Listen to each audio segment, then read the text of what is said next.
Nous avons, depuis le début, et je le remercie vivement, le représentant de M. Jean-Luc Mélenchon, George Kizmanovic, à qui je vais tout de suite donner la parole pour nous exposer le point de vue de son mouvement et du candidat dont il est l'un des porte-parole. C'est à vous. Bon, eh bien, bonjour. Merci pour cette invitation et merci d'avoir organisé ce débat sur un sujet qui a été relativement peu abordé, en tout cas de cette manière, lors de cette élection présidentielle. Je dois dire d'entrée de jeu que je ne suis pas moi-même du tout un spécialiste de l'islam, donc je m'excuse d'avance devant les éminents spécialistes qui sont là ou d'autres de mon incompétence dans le domaine.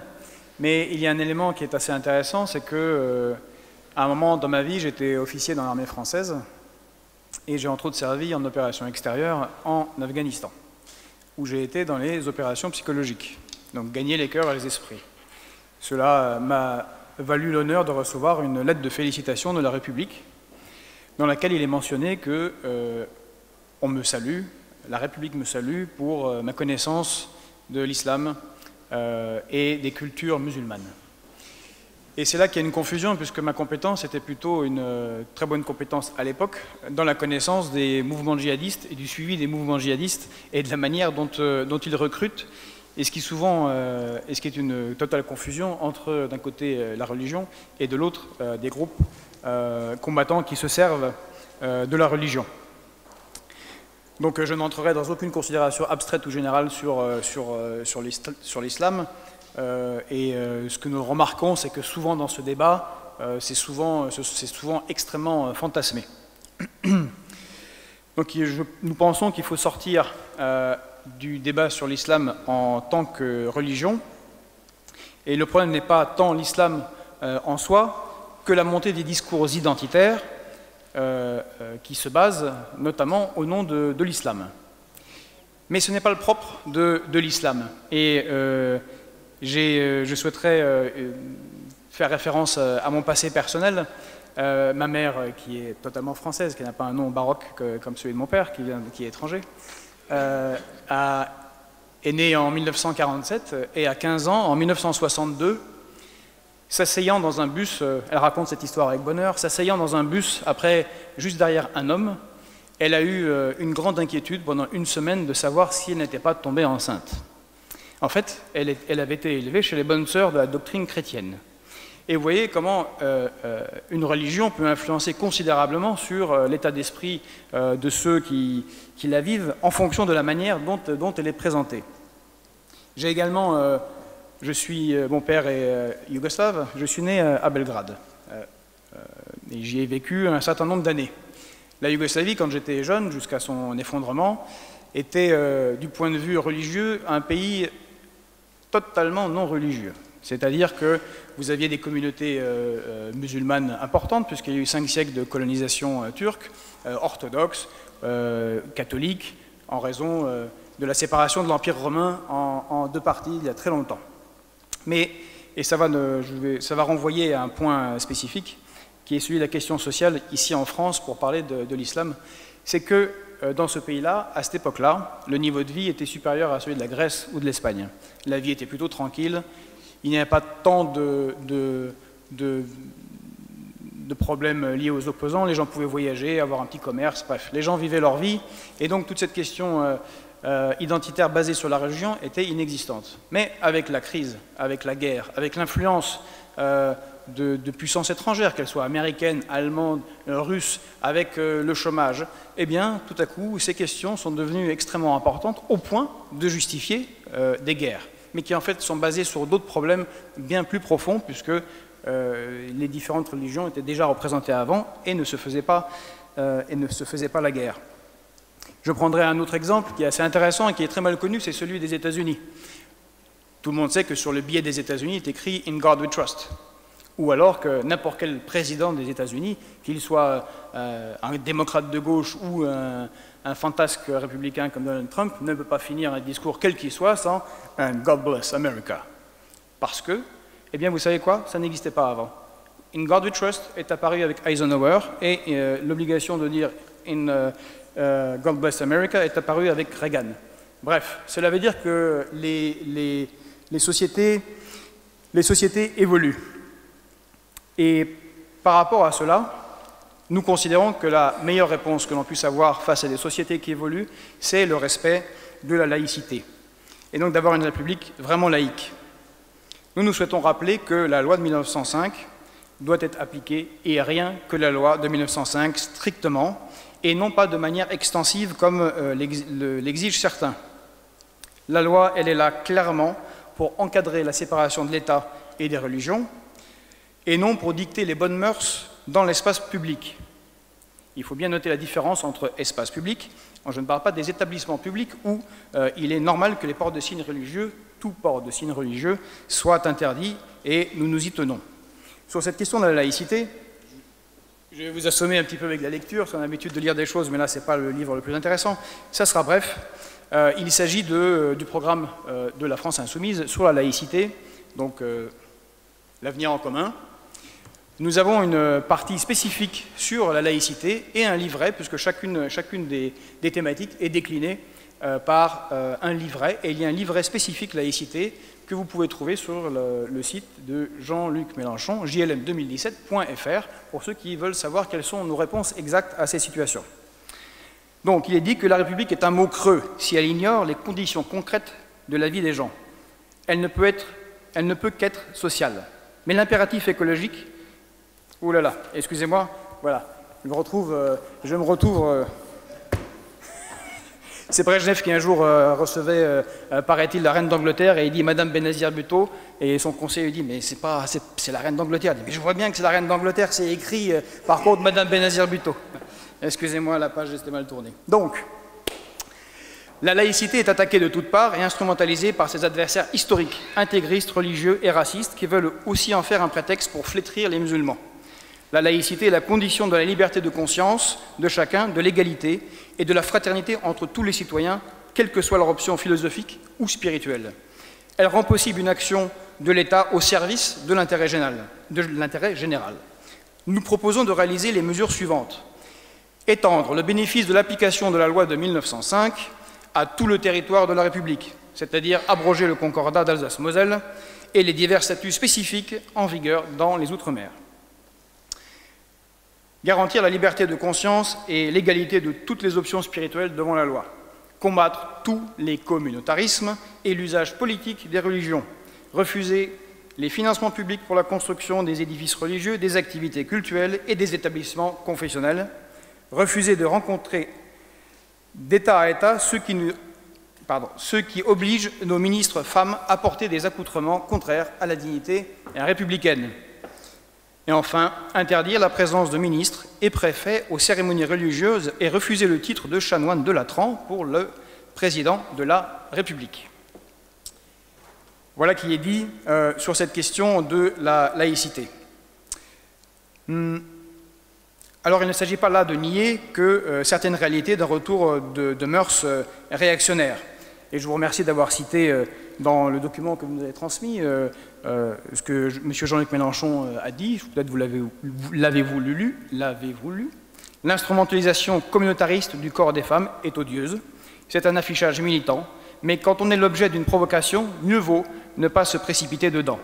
La masse des musulmans est excédée par une histoire qui les ridiculise. Le burkini est le fruit d'une offensive religieuse salafiste qui ne concerne qu'une partie de l'islam. La République, elle est une et indivisible. C'est-à-dire que nous prônons l'assimilation respectueuse des cultures de chacun. Et là, la question centrale, je le disais, c'est la question sociale. L'assimilation républicaine se fait par le biais de l'école. Or, l'école est malheureusement détruite par les politiques d'austérité, comme bien des aspects de l'État. C'est pour ça que nous prenons un plan A et un plan B en Europe, pour avoir les capacités de refinancer et de financer les politiques publiques que nous voulons mener, en particulier la reconstruction de l'école, le recrutement d'enseignants, et avoir des vraies capacités pour que la République devienne, par le biais de l'école, un vrai creuset pour tous ses enfants. Nous proposons, alors sur la question de la formation des imams, qui est revenue plusieurs fois ici, nous n'avons pas réfléchi concrètement à la forme, puisque les débats ont déjà eu lieu là-dessus, je ne reviendrai pas sur ce qui a été dit. Par contre, lors de la Révolution française a été appliqué quelque chose aux prêtres catholiques, et nous pensons que ce serait une bonne chose de le faire avec les imams. C'était la constitution civile du clergé, et nous souhaiterions que les imams, comme à cette époque-là, prêtent serment devant la Constitution française. Et bien évidemment, cela ne signifie pas que nous ne soutenons aucun lieu de culte où il y aurait des propos incompatibles avec la République. Ne parlons pas appelant à des actions terroristes, comme ça a pu avoir lieu ici ou là. Je le disais tout à l'heure en ancien spécialiste des groupes djihadistes, la question de l'islam, le problème qu'on a avec l'islam vient énormément évidemment du terrorisme. Et donc la question devient légitime pour bien des citoyens. Nous souhaitons rappeler ici que plutôt que d'avoir des avis contre les musulmans, nous souhaitons concrètement lutter contre l'islam. Là encore, nous libérer des carcans européens nous donne des moyens pour financer ce qui a été détricoté dans ce domaine comme dans d'autres, à savoir le renseignement humain, qu'il soit intérieur ou extérieur, qui est malheureusement déficient et qui pourtant est une grande spécialité française, et qui vise non pas à mener la guerre au terrorisme puisqu'on ne mène pas une guerre à un concept, et comme l'a très bien dit M. de Villepin, aussi bien en 2003 à la tribune de l'ONU que plus tard, toutes ces guerres au terrorisme conduisent à la multiplication des foyers terroristes et absolument à rien d'autre.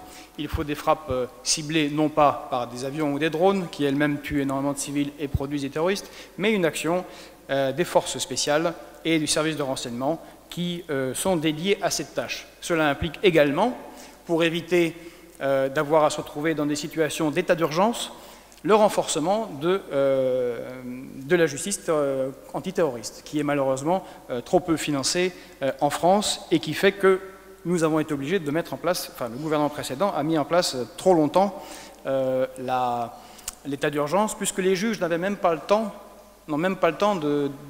juste de signer les réquisitions des policiers, tellement ils sont surchargés de travail et peu nombreux. Ce que nous souhaitons éviter, c'est ce que souhaitent les terroristes, comme les forces d'extrême droite en France, c'est-à-dire la division des Français. Les Français sont différents, certains sont musulmans, d'autres sont protestants, d'autres sont orthodoxes comme moi-même.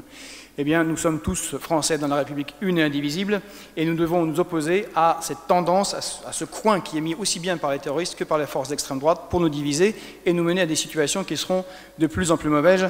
Je répète, enfin je ne le répéterai pas, mais je rappelle à nouveau cet exemple que j'ai personnellement connu de la Yougoslavie. Je vais en conclure avec la question, avec l'aspect de la géopolitique, qui est évidemment crucial dans ce domaine. Il y a eu un usage politique de l'islam, aussi bien par les pétromonarchies du Golfe que par les États-Unis. C'est une chose qui devra être bannie. On ne peut pas faire ce qu'ont fait les États-Unis ou l'Arabie saoudite et s'étonner que fleurissent ici et là des groupes terroristes.